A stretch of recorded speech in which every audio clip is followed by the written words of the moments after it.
দেখো আজকে আমাদের প্রাইমারি টেটের হচ্ছে ফার্স্ট ক্লাস আমাদের আজকে শুরু হচ্ছে। দেখো, তো এখানে অনেকেই আছো যারা হচ্ছে আগে হয়তো টেট এক্সাম দিয়েছো প্রাইমারি টেট, আবার অনেকে এরকম আছো যারা প্রথমবার এক্সাম দিচ্ছ। ওকে, তো আবার এরকম অনেকেই আছে যারা আমাদের এসএলএসটি ব্যাচ যেটা হচ্ছে সেখানে অনেকে ক্লাস করছো। তো তাদের কাছে ক্লাসটা সম্পর্কে প্রত্যেকের আইডিয়া রয়েছে যে আমরা কিভাবে ক্লাস করে থাকি বা ক্লাস সম্পর্কে মোটামুটি আইডিয়া অনেকের রয়েছে। আবার অনেকে এরকম আছো যাদের এটা সম্পর্কে কোনো আইডিয়া নেই। আচ্ছা, যার ভিডিও অন আছে একটু ভিডিওটা অফ করে নাও, তাহলে হচ্ছে তোমারই নেটটা মানে ঠিক কাজ করবে, না হলে তোমারই নেটওয়ার্ক প্রবলেম হতে পারে। তো কারো ভিডিও অন করার প্রয়োজন নেই, যদি কিছু জিজ্ঞেস করার প্রয়োজন হয় তখন আনমিউট করে জিজ্ঞেস করে নেবে। ওকে, তো প্রত্যেককে আজকে ওয়েলকাম জানাই আমাদের এমআইসিএস এডুকেশনে। দেখো, আজকে আমরা আমাদের পরিবেশবিদ্যা বা ইভিএস সম্পর্কে আমরা আজকে সিলেবাস এবং তার সাথে সাথে আমাদের কিভাবে প্রিপারেশন নিতে হবে সেটা সম্পর্কে আমরা একটু আজকে জানবো। দেখো, তো প্রথম যেটা কথা সেটা হচ্ছে অনেকেই কম বেশি জানো, তবু আমি একটু ডিসকাস করছি যে পরীক্ষাটা যে হবে সে পরীক্ষাটা কিন্তু দুটো ফেজে হবে। একটা হবে লিখিত পরীক্ষা হবে আর একটা হবে ইন্টারভিউ হবে। তো কম বেশি জানো, তবু আমি বলা আমার উচিত, এই কারণে আমি বলছি যে দুটো স্টেজে এক্সামটা কন্ডাক্ট হবে। একটা হবে রিটেন এক্সাম হবে, আর একটা হচ্ছে ইন্টারভিউ আমাদের হবে। Okay? তো লিখিত পরীক্ষা যেটা হবে, প্রথমে এটা লিখিত পরীক্ষা হবে, সেখানে যারা পাস করবে তাদেরকে ইন্টারভিউতে ডাকা হবে। এর জন্য 150 মিনিট টাইম দেওয়া থাকবে। 150 মিনিট মানে 2 ঘন্টা 30 মিনিট, ঠিক আছে? এবং এর জন্য আমাদের কোনো নেগেটিভ মার্কিং থাকবে না, সেই জন্য প্রত্যেকে চেষ্টা করবে সব কোশ্চেনের অ্যান্সার দেওয়ার, প্রত্যেকে চেষ্টা করবে। যেটা আমাদের পাস মার্ক বলা হয়, পাস পার্সেন্টেজ, পাস মার্কস বলা হয়, সেটা হচ্ছে 90। 90 আমাদের পেতে হবে, যে কোনো উপায়ে আমাদের 90 পেতে হবে। ওকে, তো যেটা আমাদের সিলেবাস মানে আমাদের ভাগ যেটা হবে সেটা আমাদের চাইল্ড ডেভেলপমেন্ট, যেটা হচ্ছে শিশু মনস্তত্ত্ব, চাইল্ড ডেভেলপমেন্ট। আগামীকাল তোমাদের চাইল্ড ডেভেলপমেন্টের ক্লাস রয়েছে, সেখানে 30টা কোশ্চেন থাকবে, যেখান থেকে 30 মার্কস 30 মার্কসের কোশ্চেন থাকবে। বেঙ্গলি যেটা বাংলা থাকবে, সেখান থেকে 30টা কোশ্চেন থাকবে। ইংরেজিতে ইংলিশে 30টা কোশ্চেন থাকবে, আর হচ্ছে ম্যাথমেটিক্সে 30টা কোশ্চেন থাকবে, আর ইভিএসে 30টা কোশ্চেন থাকবে। তো মোটামুটি 5টা সাবজেক্ট তোমাদেরকে পড়তে হবে: child development, Bengali, English, mathematics আর ইভিএস। তো এখান থেকে মোটামুটি যারা ম্যাথমেটিক্স কম বেশি জানো, এখান থেকে 30 পাওয়াটা খুব একটা সমস্যার ব্যাপার হবে না। মোটামুটি আমরা যদি একটু পড়ি তাহলে আমাদের 30 মার্কস বা 30 পাওয়াটা খুব একটা অসুবিধার ব্যাপার নয়। তো এখান থেকে আমি 30-এর মধ্যে আমরা যদি মোটামুটি খুব ভালোভাবেও ভাবি 28 আমরা অ্যাভারেজ পেতে পারি। ইংলিশেও মোটামুটি কম বেশি করে আমরা 25 মতো আমরা পেতে পারি। বেঙ্গলিতেও আমি যদি কম করেও ধরি একটু 23 মতো আমরা পেতে হবে। এবার ইভিএসেও কোশ্চেন থাকে, যেটা আমি মোটামুটি ধরতে পারি 23 মতো আমরা পেতে পারি। এবার একটা জিনিস যেটা হচ্ছে চাইল্ড ডেভেলপমেন্ট, এই চাইল্ড ডেভেলপমেন্টটা প্রত্যেকের কাছে একটা চ্যালেঞ্জের বিষয় হবে। কারণ কি, মনে হবে প্রত্যেকটা অ্যান্সার ঠিক, কিন্তু অ্যান্সারগুলো একটু গন্ডগোল হবে। এবং তার সাথে সাথে আরেকটা পার্ট থাকে যেটাকে নিয়ে আমরা সবসময় মাথা ঘামাই, সেটা হচ্ছে পেডাগগি। ঠিক আছে? তো এই পেডাগগি ব্যাপারটা নিয়ে অনেক সময় বলবে, স্যার বাংলার পেডাগগি হবে না, ইংরেজির পেডাগগি হবে না, ইভিএস এর পেডাগগি হবে না। পেডাগগি থেকে কোশ্চেন কিন্তু 2017 যে এক্সাম সেখানেও দেখেছো সেইভাবে পেডাগগি থেকে কোশ্চেন নেই। কোনো জায়গায় পেডাগগি থেকে সেভাবে কোশ্চেন থাকে না। পেডাগগি থেকে যেটা কোশ্চেন হয় সেটা জেনারেলি যে চাইল্ড সাইকোলজি, এর পেডাগগিটাই আমাদের সমস্ত জায়গায় কাজে লাগে, এবং এর পেডাগগিটাই আমাদের পড়তে হয়, বা এটা এটা স্যার করাবে। তো মোটামুটি আমাদের যে মার্কস তুলতে হবে সেটা চাইল্ড ডেভেলপমেন্টে 30 হলেও বাকি জায়গাগুলো থেকে, এই জায়গাগুলো থেকে কিছু কিছু মার্কস নিয়ে আমাদের কিন্তু পেডাগগি, চাইল্ড সাইকোলজির সঙ্গে পেডাগগির সাথে থাকতে পারে। তো সবার উপর সব থেকে বেশি ফোকাস এই জন্য প্রত্যেকে করবে, কিন্তু আমি আগেই বলছি চাইল্ড ডেভেলপমেন্ট ক্লাসটা প্রত্যেকেই কিন্তু একটু বেশি ফোকাস দিয়ে করার চেষ্টা করবে। আমাদের স্যার রয়েছেন, স্যার টপিকগুলো করাবেন, এমসিকিউ আমরা প্রচুর করব। প্রত্যেকে কিন্তু চাইল্ড ডেভেলপমেন্টের ক্লাসটা প্রত্যেকে লাইভ ক্লাসটা অ্যাটেন্ড করার চেষ্টা করবে। রেকর্ডিং দেওয়া থাকবে ক্লাসের, কিন্তু প্রত্যেককে বলবো যেন লাইভ ক্লাসটা অ্যাটেন্ড করো। তো যে চাইল্ড ডেভেলপমেন্টের কি সিলেবাস বা সমস্ত যে সিলেবাস রয়েছে অন্যান্য সাবজেক্টের, সেগুলো যখন ক্লাস হবে স্যাররা ডিসকাস করে দেবেন যে কি আমাদের পড়তে হবে। ওকে, আমরা আজকে ইভিএস এর সিলেবাসটা সম্পর্কে আমরা ডিসকাস করব, যে ইভিএস এ আমাদের কি কি পড়তে হবে। তো ইভিএস এর মধ্যে প্রথমেই আমাদের যে পরিবেশ বা এনভায়রনমেন্ট সম্পর্কে আমাদের জানতে হবে, যে পরিবেশ কি কি নিয়ে গঠিত, সেগুলো সম্পর্কে আমরা প্রথমে ডিসকাস করব। তারপর আমরা পরিবেশের বিভিন্ন সম্পদ, শক্তি মানে বিভিন্ন পরিবেশের যে উপাদানগুলো রয়েছে সেগুলো সম্পর্কে ডিসকাস করব। তারপর আমরা ডিসকাস করব বাস্তুবিদ্যা, যেটা হচ্ছে আমাদের ইকোলজি সম্পর্কে আমরা ডিসকাস করব। ইকোলজি এবং তার সাথে সাথে বাস্তুবিদ্যা, ইকোলজি আর বাস্তুতন্ত্র, যেটা হচ্ছে ইকোসিস্টেম সম্পর্কে আমরা ডিসকাস করব। তার সাথে সাথে আমরা খাদ্য শৃঙ্খল, যেটা হচ্ছে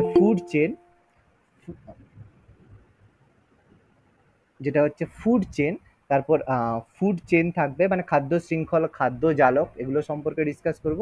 জনসংখ্যা, এখানে আমরা পপুলেশন সম্পর্কে ডিসকাস করব। তারপর আমরা জীব জগৎ আর উদ্ভিদ জগৎ, মানে এটা প্রাণী জগৎ, উদ্ভিদ জগৎ, যেখানে আমরা বায়োম সম্পর্কে ডিসকাস করব। এবং তার সাথে সাথে আমাদের যে পরিবেশের যে বিভিন্ন স্তর রয়েছে, আমাদের যে এনভায়রনমেন্টের যে বিভিন্ন স্তর রয়েছে, ট্রপোস্ফিয়ার, স্ট্র্যাটোস্ফিয়ার, সেগুলো সব আমরা এখানে ডিসকাস করব।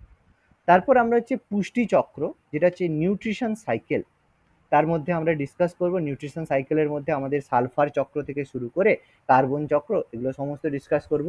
তারপর most important, very very important chapter, সেটা হচ্ছে পরিবেশ দূষণ এবং তার অবক্ষয় এবং তার দূষণ সম্পর্কে জানবো, যেটা হচ্ছে এনভায়রনমেন্টাল পলিউশন সম্পর্কে আমরা ডিসকাস করব।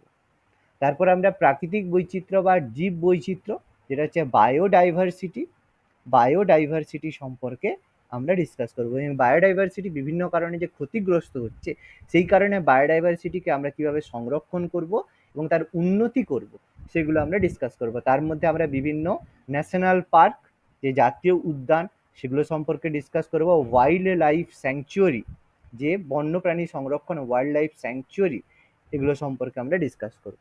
তারপর আমাদের কিছু পার্ট পুষ্টি, স্বাস্থ্য, পরিবেশ, মানে যেটা হচ্ছে নিউট্রিশন সম্পর্কে আমরা ডিসকাস করব, নিউট্রিশন সম্পর্কে। তারপর আমরা অণুজীব, ভাইরাস, ব্যাকটেরিয়া, এদের কারণে বিভিন্ন যে রোগ সৃষ্টি হয়ে থাকে, সেই রোগ, জীবাণুগুলো সম্পর্কে আমরা ডিসকাস করব। তো এটা মোটামুটি আমাদের বায়োলজি মানে ইভিএস এর সিলেবাস থাকবে। তার সাথে সাথে আমাদের যেগুলো থেকে রিসেন্ট কোশ্চেন জানতে চাইছে, সেটা হচ্ছে ওয়েস্ট বেঙ্গল জিওগ্রাফি, ঠিক আছে, যেটা হচ্ছে ওয়েস্ট বেঙ্গল মানে পশ্চিমবঙ্গের জনসংখ্যা সংক্রান্ত, পশ্চিমবঙ্গের ভূপ্রকৃতি কেমন হয়, পশ্চিমবঙ্গের মধ্যে দিয়ে কী কী নদ নদী গিয়েছে, পশ্চিমবঙ্গের জলবায়ু কীরকম, মৃত্তিকা কীরকম, এগ্রিকালচার কীরকম এবং খনিজ সম্পদ কীরকম, সেটা আমরা ডিসকাস করব। তো মোটামুটি আমাদের টোটাল কভারেজের যে সিলেবাস, এটা আমাদের মধ্যে হয়ে থাকবে। এবার এর মধ্যে কিছু কিছু জিনিস যদি মানে আমরা এমসিকিউ করতে গিয়ে বা সিলেবাসের মধ্যে কিছু পরিবর্তন হয়, সেগুলো আমরা ক্লাসের সাথে সাথে ডিসকাস করতে থাকবো। ওকে, বলো, কারো কোনো যদি কোশ্চেন থাকে, আমি যতটা কথা বললাম এর মধ্যে কারো যদি কোনো কোশ্চেন থাকে বলো।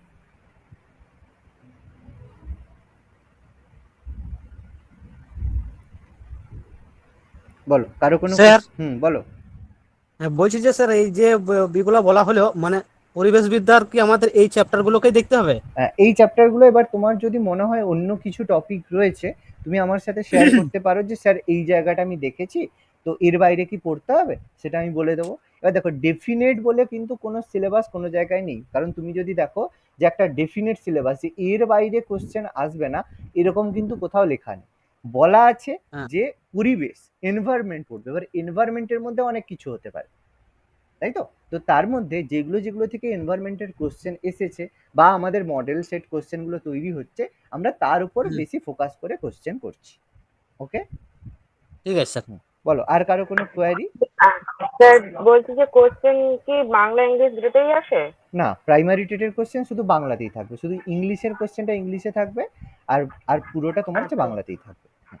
আচ্ছা, ঠিক আছে। আর এবারে তো তোমাদের সুবিধা হয়ে গেছে, সি টেটটাও তো বাংলাতে হচ্ছে। তো প্রত্যেককে একটা কথা বলবো, শুধুমাত্র মানে প্রাইমারি টেট না দিয়ে প্রত্যেকে কিন্তু যে সি টেটের, সেন্ট্রাল টেটের যে এক্সাম হয়, সেটা কিন্তু প্রত্যেকে একটু ফিল আপ করবে। তার কারণ কি, সি টেটে তুমি যদি কোয়ালিফাই করে থাকো, তোমার কিন্তু প্রেফারেন্স তুমি অনেক জায়গায় পাবে। ওকে, তো প্রত্যেককে বলবো সি টেটটা কিন্তু একটু প্রত্যেকে ফিল আপ করবে। আচ্ছা বলো, আর কারো কোনো কোয়ারি? স্যার, হুম। বলছি যে সিটেট বলতে তো সেই এসএসসি যে টেটটা সেটা তো? সেন্ট্রাল টেট, সেন্ট্রাল গভর্নমেন্ট যে টেট কন্ডাক্ট করে থাকে সেই সিটেট। আচ্ছা। বলো আর কারো কোনো স্যার কোয়েরি? হুম। স্যার ওই সিটেটের সিলেবাস কি এটার মতোই সেম? সেম সিলেবাস, প্রত্যেকেরই সেম সিলেবাস, টেটের সিলেবাস সব জায়গারই সেম সিলেবাস। এবার কি বললাম, লেভেল অফ হার্ডনেস পরিবর্তন হতে থাকে। ওকে, আচ্ছা, কারো যদি হচ্ছে সিলেবাসটা স্ক্রিনশট নেওয়ার থেকে একটু নিয়ে নিতে পারো যে এটা আমরা পড়বো, ঠিক আছে, একটু স্ক্রিনশট যদি নিয়ে নিতে চাও নিয়ে নিতে পারো, আমরা এর সাথে সাথে ধীরে ধীরে সবকিছু ডিসকাস করা শুরু করব। বলো আর কারো কোনো কোয়ারি, কোনো কিছু জানার? স্যার সিটেটের কি ফর্ম ফিল আপ চলছে এখন? সিটেটের স্যার ক্লাসের রেকর্ডিংটা কোথায় পাবো? রেকর্ডিং তোমাদের হচ্ছে মিতা বলছো না? আচ্ছা ইয়েস স্যার। আচ্ছা, তুমি কি এসএলএসটি ব্যাচে আছো? নো স্যার, আমি এসএলএসটি ব্যাচে নেই। আচ্ছা, তুমি এতে আছো, ঠিক আছে। তোমাদের রেকর্ডিং যেটা হবে টেলিগ্রাম গ্রুপে দেওয়া হবে।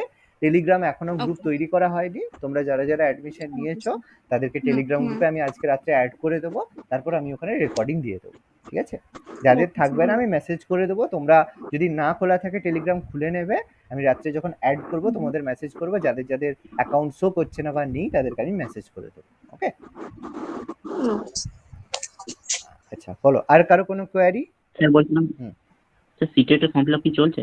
সিটেটের ফর্ম ফিল আপ দেখো বছরে দুবার তো সিটেটের ফর্ম ফিল আপ হয়। একটা তো তোমার কিছুদিন আগে মনে হয় হলো সিটেটের ফর্ম ফিল আপ। এখন চলছে কিনা বলতে পারবো না, একটু ওয়েবসাইটটা একটু দেখবে, ঠিক আছে, একটু জিজ্ঞেস করে নেবে চলছে কিনা, হ্যাঁ স্যার। ঠিক আছে। সিটেটের এক্সাম রেগুলার হয়, ঠিক আছে। বলো আর কারো কোনো কোয়ারি?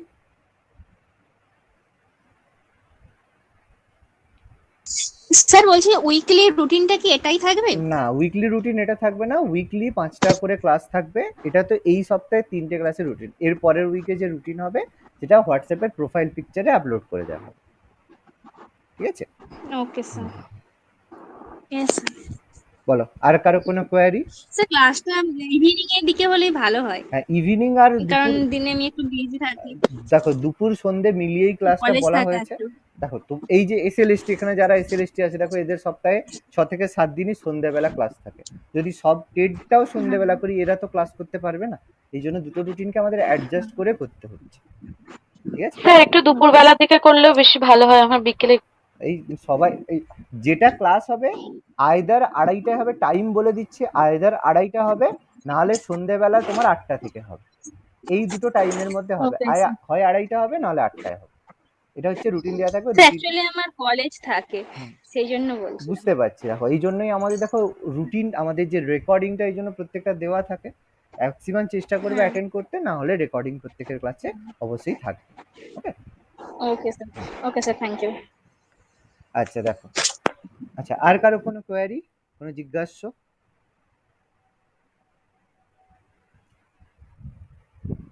ওকে, তাহলে আমরা আজকে ফার্স্ট চ্যাপ্টার আমরা আজকে শুরু করছি। প্রত্যেকে হেডিং করবে, আজকে আমরা ফার্স্ট চ্যাপ্টার, খাতা পেন বের করে প্রত্যেকে নোট ডাউন করবে। আজকের ফার্স্ট চ্যাপ্টার যেটা আমরা শুরু করছি সেটা হচ্ছে বাস্তুবিদ্যা, ঠিক আছে। যেটা শুরু করছি সেটা হচ্ছে বাস্তুবিদ্যা, যেটা হচ্ছে আমাদের ইকোলজি, ঠিক আছে। ফার্স্ট চ্যাপ্টার আমরা যেটা শুরু করছি সেটা হচ্ছে বাস্তুবিদ্যা, যেটা হচ্ছে ইকোলজি। এটা আমাদের আজকে প্রথম চ্যাপ্টার, যেটা হচ্ছে ইকোলজি। এটা সম্পর্কে আমরা আলোচনা আজকে শুরু করব, ইকোলজি। তো প্রথমে যে কথাটা আসে যে ইকোলজি কথাটার মানে কি, বা প্রথম ইকোলজি শব্দটা কে উদ্ভব করেছিল, বা এই ইকোলজিটাকে আমরা কিভাবে এক্সপ্লেন করতে পারি। বলো, প্রথম এই যে ইকোলজি শব্দটা প্রথম কে ব্যবহার করেছিল? প্রথম ব্যবহার করেন কে? ট্রান্সলে নাকি জানো মনে পড়ছে না। আচ্ছা, প্রথম ইকোনমি শব্দটা ব্যবহার করেছিল আর্নেস্ট হেকেল, ঠিক আছে। আর্নেস্ট হেকেল প্রথম ইকোলজি শব্দটা ব্যবহার করেছিল, আর্নেস্ট হেকেল। এটা 1869 সালে আর্নেস্ট হেকেল প্রথমবার ইকোলজি শব্দটা ব্যবহার করেছিল, ঠিক আছে। তো ইকোলজি শব্দটা আমাদের দুটো শব্দ, যেটা হচ্ছে ওইকোস, OICOS, ওইকোস প্লাস লোগোস, LOGOS, এই দুটো শব্দকে মিশিয়ে আমাদের ইকোলজি শব্দটা গড়ে উঠেছে। তার মধ্যে এই যে ওইকোস শব্দটা, এর মানে হচ্ছে হোম, আর লগোস শব্দটার অর্থ হচ্ছে স্টাডি। তার মানে যেটা থেকে আমরা বুঝতে পারছি এর মানে হচ্ছে হোম স্টাডি, মানে আমাদের পরিবেশ সংক্রান্ত যে পড়াশুনো সেটাকে আমরা ইকোলজি বলে থাকি। ওকে, তো প্রথমবার যে ইকোলজি শব্দটা প্রথম আর্নেস্ট হেকেল বলে থাকলেও প্রথম ইকোলজি শব্দটাকে ব্যবহার করেছিল, মানে প্রথম ব্যবহার করেছিল যে আমরা বলবো প্রণয়ন ব্যবহার করে, অ্যাকচুয়ালি বলবো প্রথমবার প্রণয়ন করেছিল বা স্টেটেড, ইংলিশে আমরা যদি বলি ফার্স্ট স্টেটেড, ঠিক আছে, তাহলে আমরা বলবো আর্নেস্ট হেকেল। আর যদি বলি প্রথমবার এটাকে সবচেয়ে ভাবে প্রচলন করেছিল, মানে এটাকে সব থেকে বেশি ইউজড কে করেছিল, তার নাম ছিল বিজ্ঞানী রেইটার। ওকে, তার নাম ছিল বিজ্ঞানী রেইটার।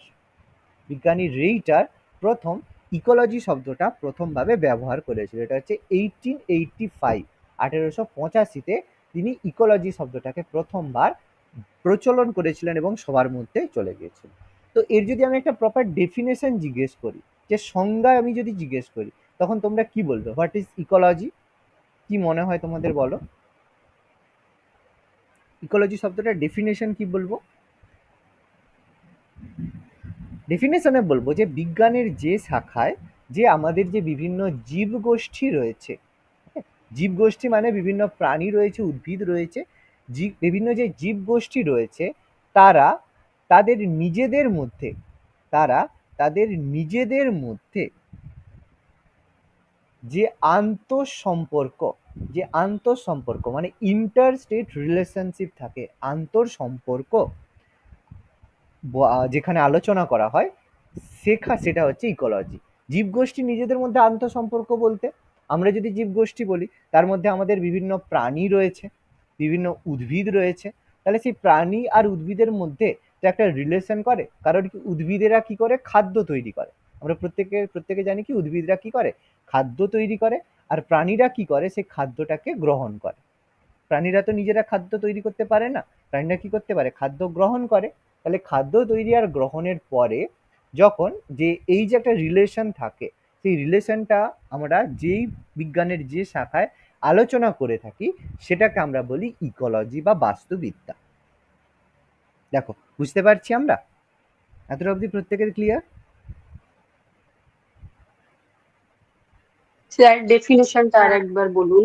ডেফিনেশন দেখো সেইভাবে টোটাল ডেফিনেশন তোলার দরকার নেই, তার কারণ কি তোমাদের পরীক্ষায় বলবে না যে ডেফিনেশন লেখো, ছোট্ট করে আমি যেরকম মার্কিং করছি ছোট্ট করছি সেই কথাটা লেখো যে বিভিন্ন যে জীবগোষ্ঠী রয়েছে, জীবগোষ্ঠী মানে কি প্রাণী আর উদ্ভিদ, তারা নিজেদের মধ্যে যে আন্তঃসম্পর্ক সেটা বিজ্ঞানের যে শাখায় আলোচনা করা হয়, বিজ্ঞানের যে শাখায় এটা আলোচনা করা হয় তাকে আমরা বলবো ইকোলজি বা বাস্তুবিদ্যা। কারণ দেখো ডেফিনেশন পড়ে তো আমরা পরীক্ষা দিতে যাব না, পরীক্ষায় তো আমাদের এমসিকিউ আসবে, বুঝতে পারলাম? তাহলে ডেফিনেশনের ওপর বিশাল জোর যে ডেফিনেশন মুখস্থ করবো এতদিন মুখস্থ করে আসছি, সেই জায়গা থেকে আমাদের একটু বেরিয়ে আসতে হবে, আমাদের জিনিসগুলো বুঝতে হবে, তার কারণ এই বোঝার উপরে আমাদের এমসিকিউ আমাদের করতে হবে। ক্লিয়ার? বুঝতে পারলো? হ্যাঁ স্যার। দেখো এবার এই যে ইকোলজি যে বিষয় এটা আমরা যে পড়বো তার একটা আমাদের উদ্দেশ্য রয়েছে বা সেটা পড়ার আমাদের কিছু প্রয়োজনীয়তা রয়েছে, যে কেন আমরা ইকোলজিটা পড়বো। যে আমরা যে একটা সাবজেক্ট পড়ি সেটা পড়ার তো আমাদের একটা বেনিফিট থাকা উচিত, একটা উদ্দেশ্য থাকা উচিত। সেই উদ্দেশ্যটা কি? উদ্দেশ্য ছাড়া আমরা নিশ্চয়ই কোনো কাজ করি না। তোমাদের যদি এখন বলি তোমরা টেট পড়তে আসছো, কেন পড়তে আসছো? তুমি তো নিশ্চয়ই বলবে না ভালো লাগছে বলে পড়তে আসছি, ব্যাপারটা তো সেরকম না। পড়তে আসছি কারণ আমাদের যে টেট পরীক্ষা হবে সেই পরীক্ষায় পাস করতে হবে। তাহলে ইকোলজিও কি আমাদের একটা বিষয় যেখানে পড়ার কিছু প্রয়োজনীয়তা আছে। প্রয়োজনীয়তা বলতে নাম্বার ওয়ান বলবো, আমাদের কি হয় বিভিন্ন সময় বিভিন্ন প্রতিকূল অবস্থা সৃষ্টি হয়, যে বিভিন্ন প্রতিকূল অবস্থা সৃষ্টি হয়। যে প্রতিকূল অবস্থা বলতে কি, যে হঠাৎ করে এই যে সুনামি হলো, হঠাৎ করে বন্যা হলো, হঠাৎ করে প্রকৃতির টেম্পারেচার খুব বেড়ে গেল, তাহলে সেই সময় আমাদের মানব জীবন বা আমরা বলবো যে জীবগোষ্ঠীর ওপর বিভিন্ন প্রতিকূল পরিবেশে জীবগোষ্ঠীর ওপর যে প্রভাব পড়ে সেগুলো থেকে আমরা কিভাবে বেরিয়ে আসতে পারবো বা সেগুলো আমরা কিভাবে ওভারকাম করব, সেগুলোর জন্য আমাদের ইকোলজি জানার দরকার। যে হঠাৎ যদি আমাদের এই যে প্রচুর গরম হয়ে যায়, তখন আমরা কি করব, যে কোনো ঠান্ডা জায়গায় গিয়ে থাকবো। টেম্পারেচার যদি প্রচুর বেড়ে যায়, তাহলে আমরা সেখানে কি করে আমরা পরিবেশকে ঠান্ডা করব তার চিন্তা করব। যে গ্লোবাল ওয়ার্মিং হচ্ছে, তার জন্য আমরা বিভিন্ন রকমের স্টেপ নিচ্ছি, গাছ লাগাচ্ছি বা এই ধরনের যে কাজগুলো করছি। তাহলে বিভিন্ন প্রতিকূল অবস্থা থেকে জীবগোষ্ঠী ওভারকাম করার যে প্রয়োজনীয়তা, সেটা জানার জন্য আমরা ইভিএস পড়বো বা এই ইকোলজি চ্যাপ্টারটা পড়বো। নাম্বার 2 কি করব, আমাদের যে প্রচুর পরিমাণে জনসংখ্যা বৃদ্ধি হচ্ছে, আমাদের তো প্রচুর পরিমাণে জনসংখ্যা বৃদ্ধি হচ্ছে এবং বলা হচ্ছে যে আর কিছুদিনের মধ্যে, কিছুদিন বলতে আর 10 বছরের মধ্যে আমাদের যে জনসংখ্যা সেটা চায়নাকে অতিক্রম করে যাবে, এটা কিন্তু বলা হচ্ছে। তো যাই হোক, চায়নাকে অতিক্রম করা মানে বুঝতেই পারছো যে আমাদের প্রচুর পরিমাণে জনসংখ্যা বৃদ্ধির ফলে কি হবে, খাদ্য সংকট দেখা দেবে। খাদ্য সংকট, বাসস্থান সংকট, সমস্ত কিছু দেখা যাবে। বা তার সাথে সাথে লোক বাড়লে কি হয়, চাষযোগ্য জমির পরিমাণ কমবে। কারণ কি, লোকের থাকার জন্য তো অ্যাকোমোডেশন দরকার।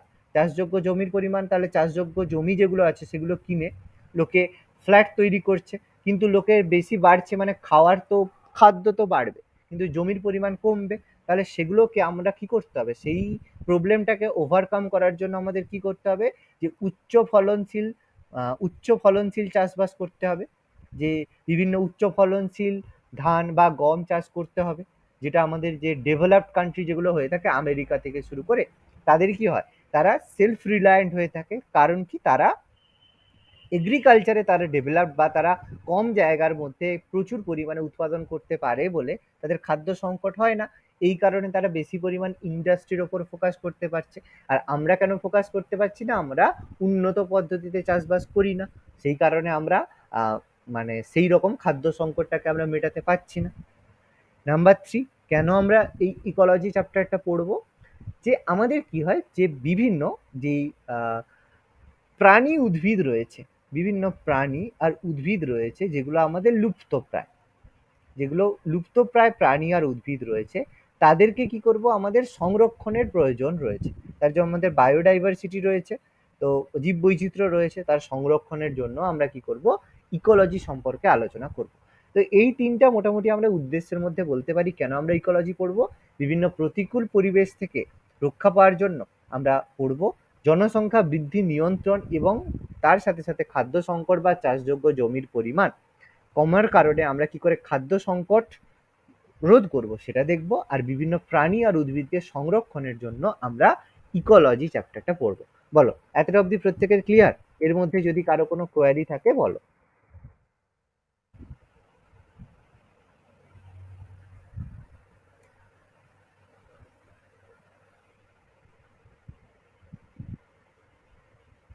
আচ্ছা, এইটুকু ক্লিয়ার, কিন্তু আমি একটা কথা ছিল আমার, যে আমি এই নোটগুলো কি আপনারা দিয়ে দেবেন হোয়াটসঅ্যাপে, নাকি আমাদের এরকম প্রতিটা ক্লাসে লিখে নিতে হবে? তুমি কি লিখছো না? হ্যাঁ লিখছি, মানে এগুলো কি নোট আকারে দেবেন নাকি প্রতিটা ক্লাসে লিখে নেবো, সেইটাই জানতে চাইছি। দেখো, একটা কথা বলি, লিখে নাও, লিখে নিলে তোমার ভালো হবে। নোট আমরা অবশ্যই দেবো, ক্লাস হয়ে যাওয়ার পর, ক্লাস কমপ্লিট হওয়ার পরে আমরা নোট অবশ্যই দেবো। কিন্তু একটা কথা বলবো, যে নোট নিয়ে পরীক্ষায় পাস করতে পারবে না এই গ্যারেন্টি আমি তোমাকে দিতে পারি, ঠিক আছে? প্রত্যেককে বলবো একটা কথা, ক্লাসে যেটা হবে তোমরা পিডিএফ পড়ে বা এমনি পড়ে করতে পারবে না। এমনি যদি করতে চাও তার জন্য বই আছে, বিভিন্ন রকমের বই আছে আমাদের। ওই বলো, ওই যে কি একটা বই, যে অনিশ মুখার্জির বই রয়েছে, এইসব বই পড়তে পারো। কিন্তু ক্লাসে যেটা, কিন্তু এটা নোট ডাউন করো, তাতে তোমার, আমরা অবশ্যই স্টাডি মেটেরিয়াল প্রোভাইড করবো, পিডিএফ দেবো, কিন্তু ক্লাসে নোট ডাউনটা একটু ভালো করে করবে। ওকে, ঠিক আছে। কারণ নোট ডাউন করার মতো যে পড়া, এরকম পড়া কোনোদিন ঠিকঠাক হবে না। তোমরা যদি ভাবো, অনেকেই আছে এসএলএসটি ব্যাচে, এরকম অনেকের আছে, স্যার পিডিএফ দিয়ে দিন না, পড়ে নেবো, আমি এই করি, আমার ঘরে বাচ্চা আছে, আমার হচ্ছে বলো এই আছে, আমাকে এই টিউশন পড়াতে হয়, স্কুল থাকে, এত টাইম পাই না, দিয়ে দিলে ভালো হয়। দেখো, একটা কথা বলছি, দিয়ে দেবো, এটা আমাদের কোনো সমস্যা নেই, আমরা তো দিয়ে দেবো। তোমার কিন্তু আলটিমেটলি যেই কাজের জন্য তুমি পড়তে এসেছো সেটা কিন্তু হবে না। তুমি যদি ভাবো যে পড়ে নিয়ে একবার চোখ বুলিয়ে নেবো, মনে থাকবে, কোনোদিন মনে থাকবে না। আর এবারে যে টেটের এক্সাম হবে, এটা অন্যান্য টেটের এক্সামের থেকে আগের বছর 17র কোশ্চেন প্রত্যেকেই দেখেছো, রীতিমতো টাফ। এবারে এর থেকেও বেশি টাফ হবে। তার মানে তোমাদের পড়াটার লেভেলটা কিন্তু এর থেকে অনেক বেশি বাড়াতে হবে। সেখানে হাজারটা সমস্যা থাকলেও তোমাদের কিন্তু সেটা ওভারকাম করে যেতে হবে। যে সারাদিন যদি পড়া থাকে, বাচ্চা থাকে, সবাই সব কিছু থাকবে, রাত্রি জেগে পড়তে হবে, নিজেদেরকে অ্যাক্সিলারেট করে পড়তে হবে। সেই পড়াটা যদি করতে পারো তখন কিন্তু সাকসেস পাবে। নাহলে কি হবে, হ্যাঁ ব্যাচ হচ্ছে, যে এরকম যদি মনে হয় না সবাই একবার টেট দিচ্ছে আমি একবার টেট দিয়ে দেখি না কি হয়, এটা যদি ভেবে থাকো পাস করতে পারবে না, এটা আমি তোমাদের গ্যারেন্টি দিতে পারি। কারণ এই যে 90 মার্কস কালেক্ট করা পাওয়া, এটা কিন্তু মুখের কথা হবে না, এটা আগে হয়ে যেত কোনো কাজের সাথে যুক্ত থেকে, এখন কিন্তু এত ইজিলি তোমরা কিন্তু করতে পারবে না। এই জন্য বলছি যতটা পারবে লাইভ ক্লাস করো, লাইভ ক্লাস না পেলেও করলেও রেকর্ডিং হলেও রেকর্ডিং এর মধ্যে সেটাকে ক্লাসের মতো ভেবে লেখা শুরু করো। বুঝতে পারলে? চেষ্টা করো প্রত্যেকটা ক্লাসগুলোর গুরুত্বটা বুঝে নিজের একটু করার চেষ্টা করো। ওকে, চলো পেজ চেঞ্জ করছি তাহলে, হয়েছে? এগোচ্ছি। হ্যাঁ স্যার। ওকে, এবার দেখো এই ইকোলজির আমরা কিছু শ্রেণী বিভাগ করব। এই যে বাস্তুবিদ্যা ইকোলজি আমরা কিছু শ্রেণী বিভাগ করব। শ্রেণী বিভাগ মানে কি কি ভাগ হচ্ছে এর শ্রেণী বিভাগ, সেগুলো আমরা করব। এটাকে আমরা জেনারেলি ইকোলজিকে আমরা হচ্ছে 3টে ভাগে ভাগ করে থাকি, ঠিক আছে? তা 3টে ভাগের মধ্যে নাম্বার 1 একটা আমরা প্রথম ভাগটাকে আমরা বলবো যে বাসস্থান ভিত্তিক, যে যারা যেখানে অবস্থান করে সেই বাসস্থান ভিত্তিক, মানে যেটাকে বলবো based on habitat, HABITAT, habitat, বাসস্থানের উপর ভিত্তি করে আমি তাদেরকে ভাগ করতে পারি। আমার এক সেকেন্ড একটু কমাই তো, এটাকে মোটামোটা লাগছে। হ্যাবিটেটের উপর ভিত্তি করে আমরা তাদেরকে ভাগ করতে পারি তাদের জীব বিন্যাস বিধির ওপর, জীব বিন্যাস বিধির উপর ভিত্তি করে ভাগ করি, যেটাকে আমরা ইংলিশে বলে থাকি কি ট্যাক্সোনমি। ট্যাক্সোনমির উপর ভিত্তি করে ভাগ করি। আরেকটা ইউজ করে থাকি তাদের কি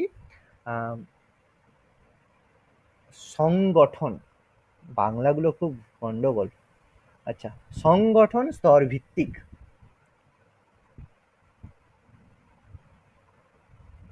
এটার হচ্ছে ইংলিশটা লিখে রাখবে, based on level of organisation, level of organisation. এই 3টে ভাগে আমরা আমরা হচ্ছে ইকোলজিকে ভাগ করে থাকি। তোর মধ্যে ফার্স্ট অফ অল যে বাসস্থান বা হ্যাবিটেটের উপর ভিত্তি করে আমরা যে ভাগ করে থাকি, তার মধ্যে প্রথম ভাগ কি, যারা স্থলে বসবাস করে, মানে যারা ল্যান্ডে বসবাস করে তাদেরকে বলবো স্থলজ বাস্তুবিদ্যা, মানে যেটাকে আমরা বলবো যে টেরেস্ট্রিয়াল, TERRESTRAIL,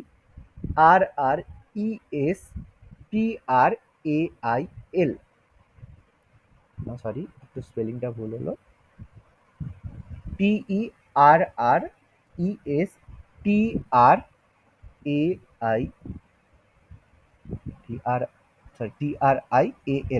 টেরিস্ট্রিয়াল হ্যাবিটেট। এবার বলবে স্যার বাংলাটা আমি পড়বো, আমরা তো স্যার পরীক্ষা বাংলায় দেব, ইংলিশগুলো কেন বলছে? ইংলিশগুলো বলার একটাই উদ্দেশ্য, পরীক্ষায় পড়লো যে বাংলায় এরকম তুললো যে টেরিস্ট্রিয়াল এরকম করে তুলে দেবে, তখন তোমরা কি করবে? দেখো এই কারণেই বলছি ইংলিশগুলো পড়ার দরকার, যে ইংলিশগুলো বললো টেরিস্ট্রিয়াল হ্যাবিটেট এরকম বাংলায় বলে দিল, তখন কি করবে? বাংলায় তোমাকে বললো না যে স্থলজ বাস্তুবিদ্যা কোথায় দেখা যায় বা স্থলজ বাস্তুবিদ্যা কার ভাগ, না বলে টেরিস্ট্রিয়াল হ্যাবিটেট এরকম বাংলায় তুলে দিল, তখন কি করবে? সমস্যায় পড়ে যাবে। এই কারণে পড়ার সাথে সাথে ইংলিশ টার্মগুলো প্রত্যেকে কিন্তু একটু নোট ডাউন করবে, এবং সেটা কিন্তু ইম্পর্টেন্ট এই কারণে। ওকে, তাহলে যেটা স্থলজ হবে টেরিস্ট্রিয়াল হ্যাবিটেট হবে, আরেকটা হবে কি জলজ, মানে যেটা জলে থাকে, সেটাকে আমরা বলবো কি মেরিন, MARINE, মেরিন। মেরিন আমরা বুঝি সমুদ্রকে জেনারেলি মেরিন বলা হয়, তাহলে টেরিস্ট্রিয়াল ইকোলজি আর মেরিন ইকোলজি।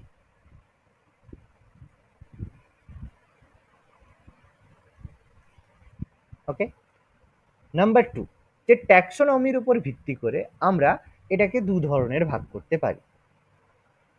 নাম্বার 1 ভাগ করব, সেটা কি, যে উদ্ভিদ বাস্তুবিদ্যা, যারা হচ্ছে উদ্ভিদ হবে, যারা গাছ থাকবে, তাহলে সেটাকে বলবো প্ল্যান্ট ইকোলজি।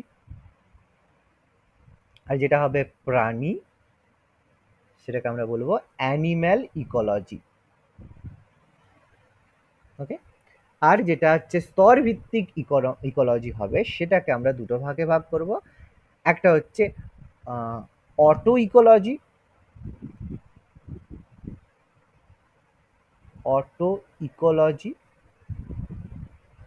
আর একটা যেটাকে আমরা বলবো synecology. Synecology, autecology আর সিন ইকোলজি। এবার এই অটো ইকোলজি আর সিন ইকোলজি জিনিসটা কি সেটা আমাদের একটু বুঝতে হবে। দেখো বাকিগুলো আশা করি বুঝতে পারছি, যে আর যারা হচ্ছে স্থলে বসবাস করবে তাদেরকে আমরা স্থলের যে ট্যাক্স ইকোলজি হবে সেটা, যারা ল্যান্ডে থাকবে, যারা জলে থাকবে জলের ইকোলজি, যারা উদ্ভিদ হবে তাদের, যারা প্রাণী হবে তাদের। এগুলো সম্পর্কে আশা করি কারোর সমস্যা নেই, বুঝতে সমস্যা নেই। সমস্যা কি অটো ইকোলজি আর সিন ইকোলজি জিনিসটা কি এটা আমাদের একটু বুঝতে হবে, তাই তো? দেখো ফার্স্ট আমি ডিসকাস করব সেটা হচ্ছে auto ecology, AUTO, auto ecology.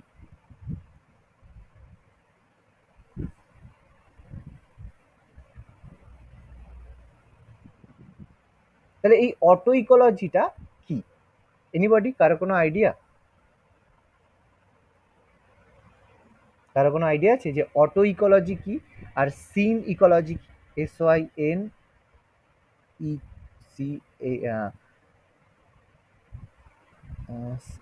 Sir same species যখন একটা জায়গায় থাকে তাকে অটো ইকোলজি বলে। আচ্ছা, একটু ভালো করে বলো, একটু বুঝিয়ে বলো, যেটা কোনো সবাই। একটি নির্দিষ্ট জায়গায় ওই একই প্রজাতির মানে প্রাণী থাকে, অন্য কেউ থাকবে না, আচ্ছা, একটু গিয়েছে তুমি মিক্সচার হবে না। আচ্ছা, এটা তুমি কোনটা বলছো? ইকোলজি, অটো অটো অটো বলছো তাই তো? Auto ecology. অটো ইকোলজি ঠিক বলেছো, যেখানে যে যারা থাকবে সেটা হবে একই প্রজাতিভুক্ত, মানে বলবো একক প্রজাতিভুক্ত, ঠিক আছে? একক প্রজাতিভুক্ত যারা জীব হবে, মানে একই রকমের প্রজাতি, গাছ থাকলে গাছ, বা তোমার হচ্ছে যে কোনো গাছ থাকলে গাছ হবে, বা প্রাণী থাকলে প্রাণী হবে। সেই একক প্রজাতিভুক্ত যেসব প্রাণীরা থাকবে বা জীবরা থাকবে, তাদের মধ্যে যে পারস্পরিক সম্পর্ক, তাদের মধ্যে যে পারস্পরিক সম্পর্ক সেটাকে আমরা বলবো অটো ইকোলজি। তাহলে সিন ইকোলজিটা কি হবে বুঝতেই পারছি, নির্দিষ্ট জায়গায় যখন মানে সবার মধ্যে একটা, মানে এখানে যারা থাকবে যে বিভিন্ন প্রজাতির সকল জীবের মধ্যে, বিভিন্ন প্রজাতির সকল জীবের মধ্যে পারস্পরিক সম্পর্ক, ব্যাস সেটাকে আমরা সিন ইকোলজি বলবো। বলো এতটা প্রত্যেকের ক্লিয়ার? এতটা যদি ক্লিয়ার হয় তারপর আমি এই সিন ইকোলজি এবং প্রত্যেকে একটা জিনিস, হ্যাঁ তুমি একটা কথা বলে যেটা আমি ভুলে মেনশন করতে ভুলে গেলাম, সেটা হবে একই স্থানে, ঠিক আছে? প্লেস একই হতে হবে, এটাও একই স্থানে হবে, এটাও একই স্থানে হবে, এটা প্লেসটা সেম হতে হবে। বলো প্রত্যেকে এতটা অবধি ক্লিয়ার? নোট ডাউন করলে বলো। সিন ইকোলজির আমরা কিছু ভাগ সম্পর্কে আমরা ডিসকাস করব। স্যার একই স্থানে বলতে বুঝতে পারলাম না। একই স্থানে বলতে যদি আমরা ভাবি যে একটা পুকুর, ভাবলাম একটা হচ্ছে পুকুর, বা ভাবলাম একটা জায়গা, তোমার হচ্ছে একটা 5 বিঘা একটা জমি রয়েছে, তাহলে এই জমির মধ্যে এটা আমাদের হয়তো পুকুর রয়েছে, তাহলে এই পুকুরের মধ্যে এখানে গরু রয়েছে, এখানে একটা পাখি রয়েছে, এখানে হচ্ছে মাছ রয়েছে, তাহলে তাদের মধ্যে তো একটা সম্পর্ক থাকবে। এই জিনিসটাকে আমরা বলবো সিন ইকোলজি। আর একটা যদি এরকম কোনো একটা জায়গা ভাবি, সেখানের মধ্যে শুধুমাত্র আমরা হচ্ছে পোলট্রি যদি ভাবি, শুধু সেখানে মুরগি আছে, তাহলে সেটা অটো ইকোলজি হবে। আর যদি এইরকম একটা জায়গা হয়, খামার হয়, তখন সেটা সিন ইকোলজি হবে। এবার বোঝা গেছে একই স্থান বলতে? হ্যাঁ স্যার। ওকে, বলো আর কারো কোনো ডাউট ক্লিয়ার করে করে যাবে ক্লাসে, প্রত্যেকে ক্লাসে ডাউট ক্লিয়ার করবে, এই জন্য আমি স্লো করো কিন্তু ঠিকঠাক ভাবে যান। স্যার হুম, তাহলে অটো ইকোলজির এক্সাম্পল হবে খামার, sorry poultry, poultry farm. Poultry হবে একদম।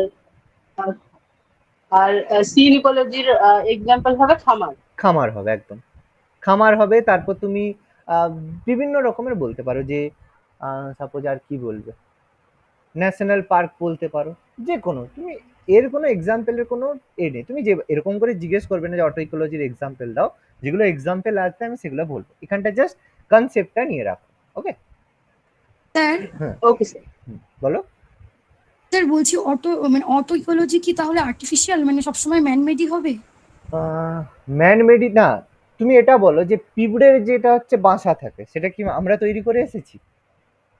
না। তাহলে সেটা কি ম্যানমেড নয়? বোঝা গেছে? মানে হ্যাঁ হ্যাঁ স্যার বুঝে গেছি। পিঁপড়ের এর মধ্যে বাসার মধ্যে নিশ্চয়ই অন্য কিছু থাকবে না, পিঁপড়েই থাকবে। সেটা ম্যানমেডও হতে পারে, আবার সেটা হচ্ছে এনভায়রনমেন্ট মেডও হতে পারে, তাই তো? ওকে, তাহলে এগোচ্ছি। এবার আমরা এই সিন ইকোলজির কিছু ভাগগুলো সম্পর্কে ডিসকাস করবো, যে সিন ইকোলজির মধ্যে আমরা কোন কোন স্যার আগের স্লাইডটা একটু দেখান না, হুম হুম একটু লেখা হয়নি। লিখে নাও।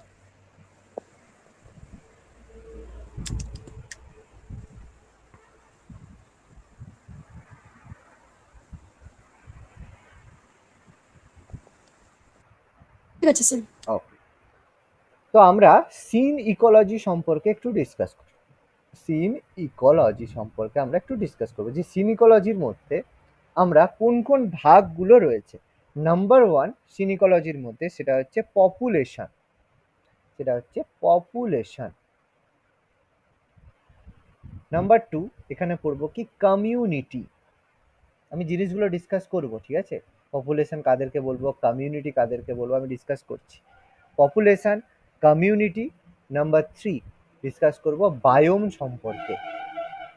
আর নাম্বার ফোর এখানে ডিসকাস করব ইকোসিস্টেম সম্পর্কে, ইকোসিস্টেম সম্পর্কে। এবার দেখো এই প্রত্যেকটা জিনিস এটা আমাদের এক একটা চ্যাপ্টারের মতো বড় বড় কন্টেন্ট হবে। পপুলেশন কি সেগুলো সম্পর্কে আমরা ডিসকাস করবো, যে পপুলেশন কিভাবে পরিবর্তিত হয়, পপুলেশনের যে বিভিন্ন যে পিরামিড থাকে সেগুলো সম্পর্কে আলোচনা করব। কমিউনিটি, যে কমিউনিটি কিভাবে গঠিত হয়, পপুলেশন থেকে একটা অংশ নিয়ে কমিউনিটি গঠিত হয়। বায়োম, বায়োম কিভাবে গঠিত হয়, বায়োমের যে কি বৈশিষ্ট্যগুলো রয়েছে সেগুলো আমরা ডিসকাস করব।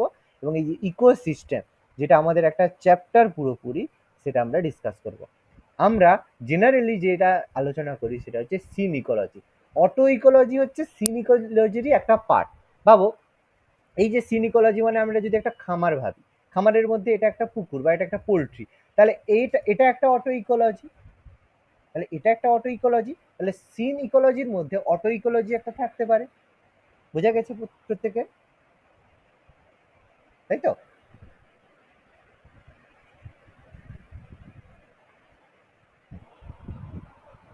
তাহলে একটা বেসিক পার্থক্য লিখে রাখো, যে পপুলেশনের মধ্যে যে পপুলেশনটা হবে এটা হচ্ছে এদের বেসিক একটা পার্থক্য। আমরা এগুলো সম্পর্কে ডিসকাস করবো। পপুলেশনের মধ্যে আলোচনা করা হবে একই প্রজাতির বিভিন্ন জীব, একই প্রজাতির বিভিন্ন জীব সম্পর্কে আলোচনা করব, সেটা হচ্ছে আমাদের পপুলেশন। আর কমিউনিটির মধ্যে আমরা আলোচনা করব বিভিন্ন প্রজাতির, বিভিন্ন প্রজাতির বিভিন্ন জীব। আমি এক কথা এখানে বলছি, এগুলো আমাদের টোটাল চ্যাপ্টারের মতো আমাদের কিন্তু আলোচনা করতে হবে, যেটা আমরা আলোচনা করব। বায়োমের মধ্যে আমরা আলোচনা করব যে বিভিন্ন যেগুলো জীব সম্প্রদায় রয়েছে, বিভিন্ন যেসব জীব সম্প্রদায় রয়েছে তাদের মধ্যে পারস্পরিক নির্ভরশীলতা, তাদের মধ্যে পারস্পরিক নির্ভরশীলতা। যদি আমি এক্সাম্পল বলতে থাকি, যে হঠাৎ করে যদি আমরা ভাবি যে বাঘ যদি না থাকে তাহলে কি হবে? বাঘ না থাকলে হরিণের পরিমাণ প্রচুর বেড়ে যাবে, আর হরিণের পরিমাণ প্রচুর বেড়ে গেলে কি হবে? তারা প্রচুর পরিমাণে ঘাস খাবে, তাহলে ঘাস খেলে কি হবে? উদ্ভিদের পরিমাণ কমে যাবে, উদ্ভিদের পরিমাণ কমে গেলে আমরা আর খাওয়ার পাবো না। তার মানে যে কোনো পরিবেশের মধ্যে যে কোনো একজন একটা সংখ্যা বা যে কোনো একটা পার্ট সে যদি অবলুপ্ত হয় বা ক্ষতিগ্রস্ত হয়, তার মধ্যে টোটাল ইকোসিস্টেম সেই জায়গায় হ্যাম্পার্ড হবে। তাহলে এই আলোচনাটা আমাদের বায়োমের মধ্যে হবে। আর ইকোসিস্টেমটা হবে কি? যেখানে হবে একটা নির্দিষ্ট স্থান হবে, ইকোসিস্টেমটা হবে একটা নির্দিষ্ট স্থান, একটা নির্দিষ্ট স্থানে জীব সম্প্রদায়ের মধ্যে, মানে জীব ও জড় উপাদানের মধ্যে, জীব ও জড় উপাদানের মধ্যে পারস্পরিক বিনিময়। এর মধ্যে আমরা সমস্ত কিছু, যে খাদ্য শৃঙ্খল থেকে শুরু করে সমস্ত কিছু আলোচনা করি, যে প্রাথমিক শ্রেণীর খাদক, গৌণ শ্রেণীর খাদক, তারপর হচ্ছে প্রগৌণ খাদক, সেগুলো সম্পর্কে আমরা ডিসকাস করব। আমি এক কথায় শুধু বললাম, এখানে আমরা পড়বো পপুলেশন, কমিউনিটি, বায়োম আর ইকোসিস্টেম। দেখো বুঝাতে পারলাম প্রত্যেককে? আমরা এগুলো সম্পর্কে ডিটেলস আলোচনা ধীরে ধীরে চ্যাপ্টারের মধ্যে আলোচনা করতে শুরু করব। ডান? এতটা লিখেছো প্রত্যেকে? এরপর আমি তাহলে বাস্তুবিদ্যার বিভিন্ন স্তরগুলো সম্পর্কে আলোচনা করবো আজকে।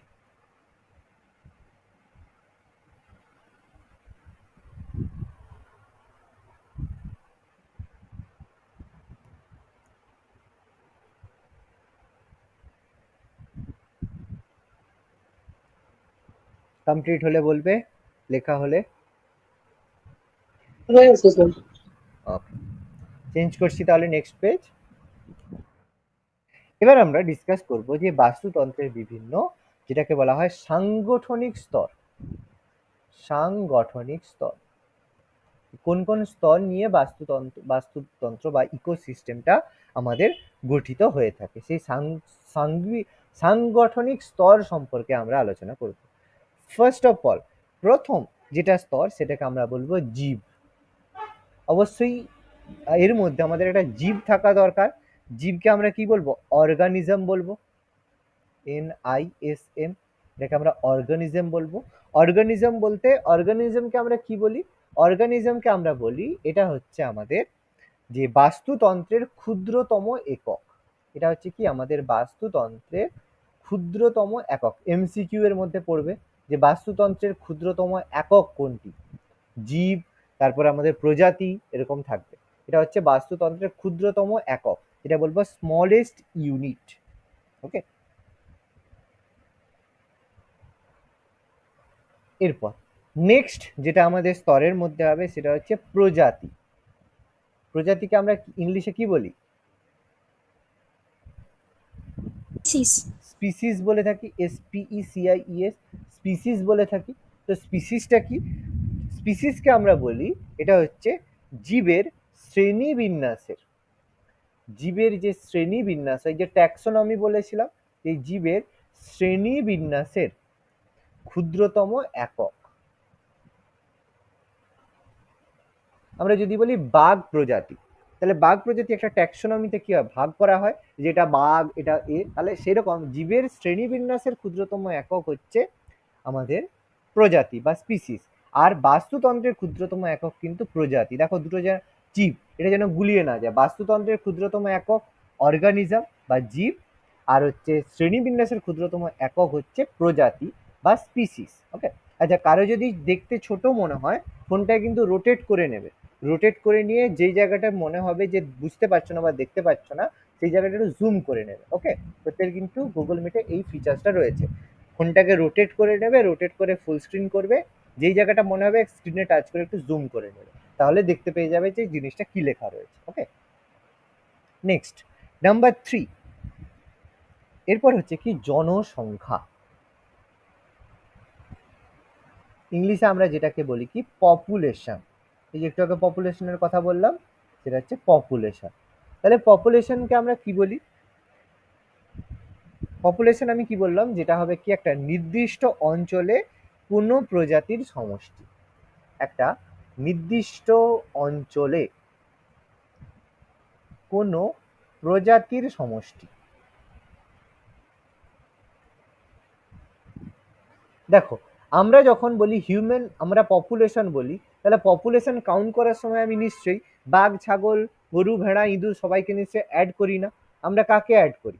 আমরা শুধু মানুষকে আমরা ইনক্লুড করছি, মানুষের পপুলেশনে মানুষকে ইনক্লুড করছি, বাঘের পপুলেশনে বাঘকে ইনক্লুড করছি। এবার সেটা আমরা বিভিন্নভাবে বলতে পারি যে বাংলার, পশ্চিম বাংলার পপুলেশনের সময় একটা নির্দিষ্ট অঞ্চল পশ্চিমবাংলার পপুলেশন, ভারত বলতে গেলে ভারতের পপুলেশন। তাহলে প্রত্যেক জায়গায় আমি কি করছি? একটা নির্দিষ্ট অঞ্চল মেনশন করছি আর একটা নির্দিষ্ট প্রজাতিকে মেনশন করছি। তাহলে তাদেরকে আমরা একসাথে পপুলেশন বা জনসংখ্যা বলে থাকি। জনসংখ্যার মধ্যে নিশ্চয়ই আমাদের অন্য কিছু অ্যাড হবে না, তার মধ্যে গরু, ছাগল নিশ্চয়ই অ্যাড করে বলবো না। নাম্বার 4, সেটা হচ্ছে কি জীব সম্প্রদায়। জীব সম্প্রদায়, ইংলিশটা কি বললাম? কমিউনিটি। কমিউনিটি। ওকে, জীব সম্প্রদায় যেটাকে আমরা বলবো কি কমিউনিটি। তো কমিউনিটি জিনিসটা কি?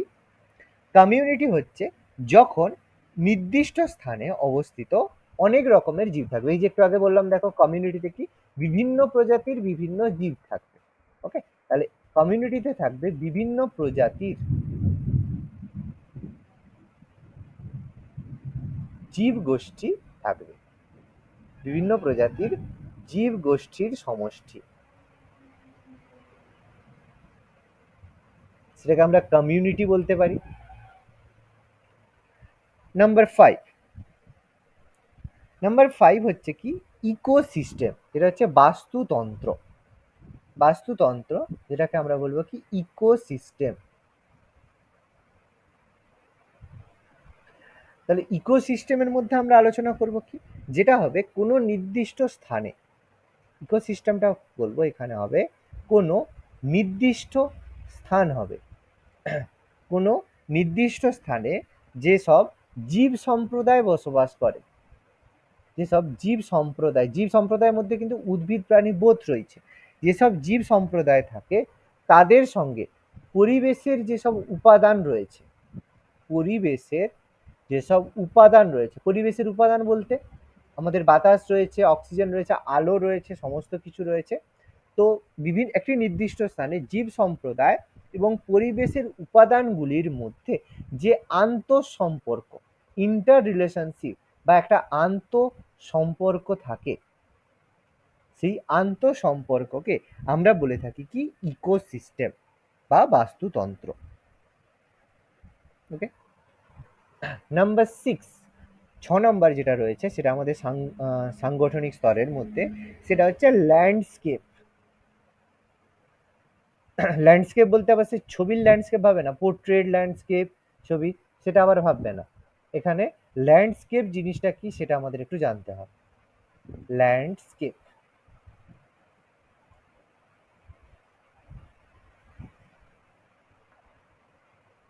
ওকে, ল্যান্ডস্কেপটা কি? ল্যান্ডস্কেপটা হচ্ছে একটা নির্দিষ্ট, ল্যান্ডস্কেপটা কি একটা নির্দিষ্ট প্রাকৃতিক সীমাযুক্ত, একটা নির্দিষ্ট প্রাকৃতিক সীমাযুক্ত স্থলভূমি,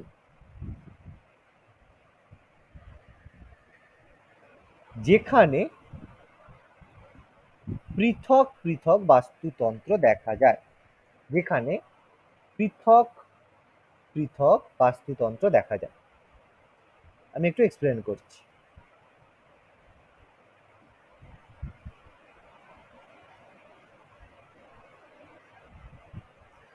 তাকে আমরা ল্যান্ডস্কেপ বলি। দেখো ল্যান্ডস্কেপটা কি, সাপোজ এই একটা যদি মনে করি আমার একটা জায়গা রয়েছে, তার মধ্যে বললাম এখানে একটা পুকুর রয়েছে, এখানে একটা আমার হচ্ছে পোলট্রি ফার্ম রয়েছে, তারপরে এখানে আমার হচ্ছে একটা হচ্ছে বলো যে কোনো একটা চাষ করার জমি রয়েছে। তাহলে দেখো এখানে একটা জলজ বাস্তুতন্ত্র, এখানে একটা স্থলজ বাস্তুতন্ত্র, আবার এখানে আরেকটা স্থলজ বাস্তুতন্ত্র, আবার একটা জায়গায় আমি মধু মানে যে মৌমাছি চাষ করছি।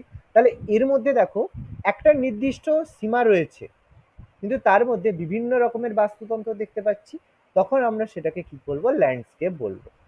দেখো বুঝতে পারছি প্রত্যেকের ল্যান্ডস্কেপটা কি? হ্যাঁ একবার বলুন। হ্যাঁ, এই যে একটা জায়গা বললাম, এর মধ্যে আমার একটা পুকুর আছে, পুকুরের একটা বাস্তুতন্ত্র আছে, একটা মুরগি ফার্ম রয়েছে মানে মুরগি পোলট্রি রয়েছে, সেখানে একটা বাস্তুতন্ত্র রয়েছে, এখানে একটা মানে মৌমাছি চাষ রয়েছে, সেখানে একটা বাস্তুতন্ত্র রয়েছে। তাহলে সবাই একটা এরিয়ার মধ্যে আমার রয়েছে, তাহলে এই যে পুরো এরিয়াটাকে আমি একটা ল্যান্ডস্কেপ বলবো। ওকে, এবার ক্লিয়ার আশা করি। হ্যাঁ নাম্বার 7 হচ্ছে বায়োম।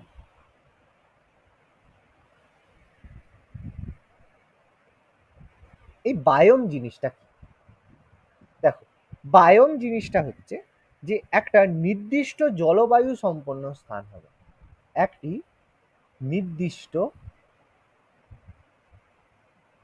জলবায়ু সম্পন্ন স্থান।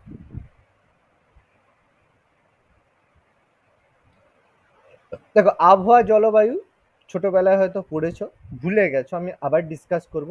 তবু একটু ছোট্ট করে বলছি, আবহাওয়া বলতে আমি একটা ছোট্ট জায়গার কয়েক ঘন্টার যে এই সময়ের আবহাওয়া কেমন, তুমি বললে এই যে বৃষ্টি হচ্ছে, বাইরে বৃষ্টি হচ্ছে, এখন হচ্ছে বর্ষাকালের আবহাওয়া, কিন্তু তুমি বলতে পারবে না যে আমাদের ইন্ডিয়ার আবহাওয়া বর্ষার মতো, বলতে পারবে না, কারণ সেটা এখন বর্ষাকাল হলো, কিছুদিন পরে গ্রীষ্মকাল হচ্ছে। তার মানে আবহাওয়া হবে একটা কয়েক ঘন্টার যে জলবায়ুর মতো অবস্থা, আর জলবায়ু হবে একটা অঞ্চলের দীর্ঘদিনের গড় অবস্থা, 30 বছর বা 40 বছর যেই জায়গার জলবায়ু সেরকম। যদি আমরা বলি নর্দার্ন পোল সাউদার্ন পোল, মানে উত্তর মেরু দক্ষিণ মেরু, সেই জায়গায় হবে সবসময়ই ঠান্ডা, তাহলে বলতে পারবো যে মেরু অঞ্চলের জলবায়ু ঠান্ডা বা শীতল প্রকৃতির হয়, বলতে পারি আমরা।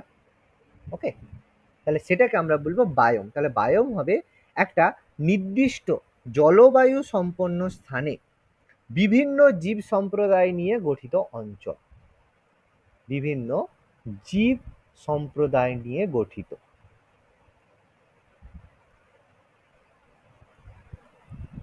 গঠিত অঞ্চল। বুঝতেই পারছি যে কোনো একটা জায়গার বায়োম যেটা হবে তার মধ্যে বিভিন্ন, কোনো জায়গায় ঠান্ডা থাকবে, তো তার মধ্যে তো শুধুমাত্র যে ঠান্ডায় ভাল্লুক থাকবে সেরকম তো না, মানুষও থাকে, কুকুরও থাকে, গাছও থাকে, সবাইকে একসাথে তখন আমি বায়োম বলবো। ওকে, অঞ্চল একটা আলাদা বায়ুম, বলো একটু ভালো করে বলো। বলেন মরু অঞ্চল একটা আলাদা করে বায়ুম বলা যেতে পারে। একদম অবশ্যই মরু অঞ্চল একটা বায়োম, মরু অঞ্চলের মধ্যে উট যেরকম থাকে তার সঙ্গে ক্যাকটাস থাকে, মরু অঞ্চল একটা অবশ্যই বায়োমের মধ্যে পড়ে। ভেরি গুড, ভালো এক্সাম্পল দিয়েছো। আমরা বায়োম সম্পর্কে পরে প্রচুর, মানে একদম টোটাল ডিসকাস করব, কত ধরনের বায়োম দেখা যায় এগুলো আমরা টোটাল ডিসকাস করব। ওকে, আর অ্যাট লাস্ট যেটা আমাদের সাংগঠনিক স্তরের মধ্যে একদম শেষ, সেটা হচ্ছে জীবমণ্ডল। সেটা হচ্ছে কি জীবমণ্ডল, যেটাকে আমরা কি বলে থাকি, বায়োস্ফিয়ার। ভেরি ভেরি ইম্পর্টেন্ট, যেটা আমরা একটা পুরো চ্যাপ্টারই পড়বো, বায়োস্ফিয়ার। তাহলে বায়োস্ফিয়ারটা কি বলবো? বায়োস্ফিয়ার হচ্ছে পৃথিবীতে যে সমস্ত সজীব উপাদান ও পরিবেশ রয়েছে তাদের একত্রে আমরা জীবমণ্ডল বলবো। তার মানে পৃথিবীতে জীবমণ্ডল, বায়োস্ফিয়ারটা কি নিয়ে গঠিত? তাহলে বলবো বায়োস্ফিয়ারটা কি নিয়ে গঠিত? আমরা খুবই সিম্পল ভাবে বলবো যে একাধিক বায়োম নিয়ে বায়োস্ফিয়ার গঠিত, তাই তো বলতে পারি আমরা। মানে মরু অঞ্চলের একটা বায়োম, আবার হচ্ছে ঠান্ডা মেরু অঞ্চলের বায়োম, সামুদ্রিক বায়োম, সবাইকে একসাথে আমরা বলবো বায়োস্ফিয়ার। দেখো বোঝা গেছে এতটা প্রত্যেকে?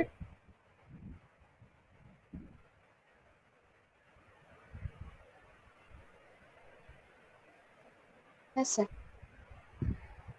ওকে, আচ্ছা, আর একটু পড়িয়ে দিচ্ছি, যেটা আমাদের হচ্ছে এর ভাগটা কোথায় গেল, হ্যাঁ, বায়ো ইকোসিস্টেমের ব্রাঞ্চ, সেটা পড়ে আজকের মতো ক্লাস শেষ করব। পরের দিন আমরা পুরো পরিবেশ থেকে টোটাল জিনিসটা শুরু করব। ওকে, তাহলে আমরা আজকে লাস্ট টপিক যেটা সম্পর্কে ডিসকাস করব, যে ইকোলজির ব্রাঞ্চেস অফ ইকোলজি, যে ইকোলজির মধ্যে কি কি শাখা রয়েছে, বা ভাগ রয়েছে। আমরা যেমন ফিজিক্সের বিভিন্ন ভাগ আমরা পড়ে থাকি, যে বিভিন্ন চ্যাপ্টার আমাদের রয়েছে, সেরকম ইকোলজির কি কি ব্রাঞ্চ রয়েছে আমরা একটু ছোট্ট করে জেনে নেব। নাম্বার 1 যেটা হচ্ছে অ্যাপ্লাইড ইকোলজি, ঠিক আছে, যেটা হচ্ছে অ্যাপ্লাইড ইকোলজি মানে কি? যে ইকোলজিতে যেমন অ্যাপ্লাইড সায়েন্স হয়, অ্যাপ্লাইড ম্যাথমেটিক্স হয়, ব্যবহারযোগ্য, ভেরি গুড, বাংলাটা ভালো বলেছো, অ্যাপ্লাইড হচ্ছে ব্যবহারযোগ্য। তাহলে ইকোলজির যে শাখায় আমরা কি করব, বিশেষ যেসব জীব রয়েছে, যেসব বিশেষ জীব সমূহ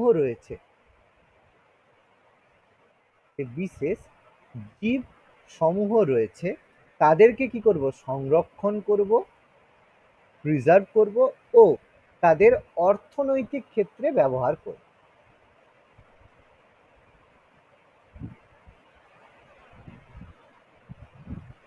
কিভাবে আমরা সেখান থেকে মানে অর্থনৈতিক ক্ষেত্রে তাদেরকে ব্যবহার করতে পারি সেগুলো আমরা দেখব। যে বিভিন্ন গাছ, যেমন চন্দন গাছের হচ্ছে যে গাছে চন্দন গাছ থেকে শুরু করে তারপর আমাদের সর্পগন্ধা সিংকোনা যেগুলো আমাদের ভেষজ গুণ রয়েছে সেগুলো আমরা বের করব। তাহলে সেগুলো আমাদের ইকোনমির যে শাখায় এগুলো নিয়ে আলোচনা করা হবে সেটা হচ্ছে অ্যাপ্লাইড।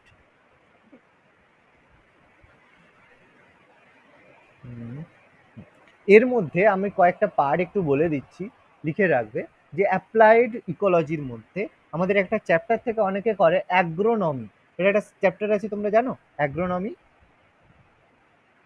শুনেছো অ্যাগ্রোনমি চ্যাপ্টার?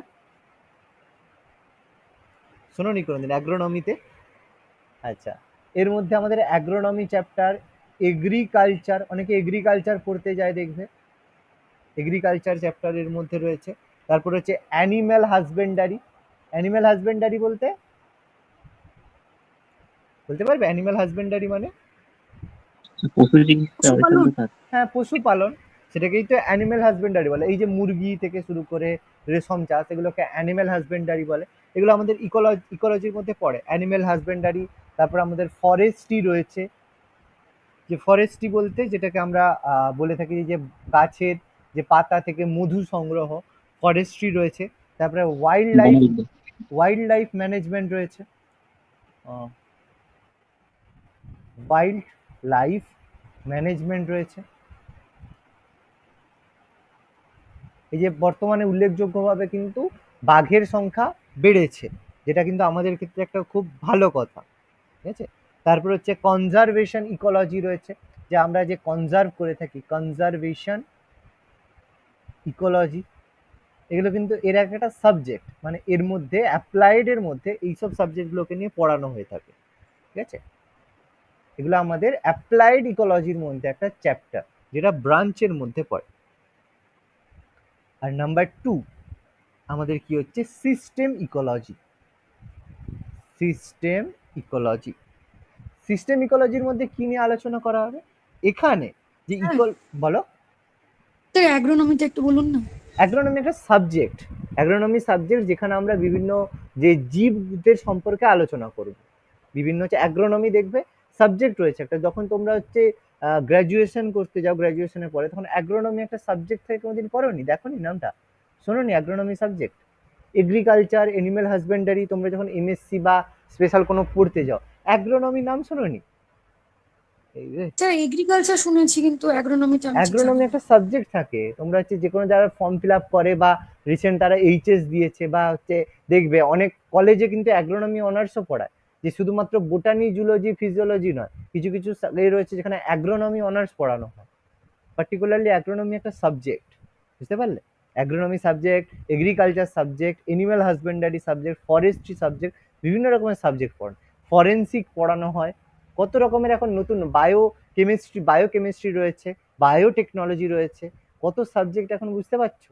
প্রচুর সাবজেক্ট নিয়ে এখন পড়াশোনা করা হয়, এরকম অ্যাগ্রোনমি একটা সাবজেক্ট রয়েছে, ওকে, এটা দেখে নেবে। আচ্ছা, সিস্টেম ইকোলজিতে কি আলোচনা করা হয়? ইকোলজির এই শাখায় আমরা বিভিন্ন গাণিতিক মডেল ও সূত্র নিয়ে আলোচনা করা হয়। গাণিতিক মডেল আর সূত্রাবলী নিয়ে আলোচনা করা হয়, এটা হচ্ছে সিস্টেম ইকোলজিতে আমরা ডিসকাস করবো, যে কিভাবে আমরা ম্যাথমেটিক্যালি এগুলোকে ইউজ করে থাকি বা ব্যাখ্যা করে থাকি সেগুলো। আর একদম শেষে সেটা হচ্ছে জিন ইকোলজি, এটা হচ্ছে জিন ইকোলজি। এটা সবচেয়ে প্রচলিত, চর্চিত এবং সবচেয়ে অ্যাকসেপ্টেবল ইকোলজি, এটা হচ্ছে জিন ইকোলজি। এখানে কি হয়, আমরা বিভিন্ন জিনগত উপাদান থেকে বিভিন্ন যে জিনগত উপাদান আর বিভিন্ন কি বলা হয়, একটা জিনিস এখানে বলা হয় সেটা হচ্ছে ই কার্ড, ঠিক আছে। সেটা হচ্ছে ই কার্ড, মানে ECABS, ই কার্ডস। আর হচ্ছে ইকোটাইপ, বলছি জিনিসগুলো কি, ই কার্ড আর হচ্ছে ইকোটাইপ।